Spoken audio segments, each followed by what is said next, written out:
यो आई पूजा पाठ रखल गल छे ना तो सरकार भक्तियों में ताली नहीं हेतै कोई ताली बजो छे झूठे के हो कि रूसल भवानी आहा कौन करनवा अब फेरियो न सबका पार नजरिया है दुर्गे मैया बोलो ने के बरिया फेरियो के मैया बोलो न के बरिया जो हो गया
गीत के अंतिम लाइन छे तो अपने सब मीठ मीठ ताली बजाइए जोर से ने मीठ मीठ यो एक जगह जे सब दर्शक भज दे तो कोनो दिक्कत केना इमर छथिन लागे छै किनका कहै छै कोनो खबरे नै आहा के छोटू जी के कहबा है कि गंगा गोसाई शोभा कर रजिया और सर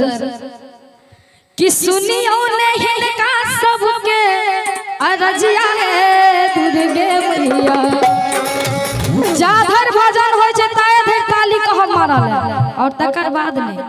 शक्ति मामा सब अपने ताली बजेबै किछ मुद्दा जी कि सुनियो नहीं का सबके अरजिया है दुर्गे मैया बोलो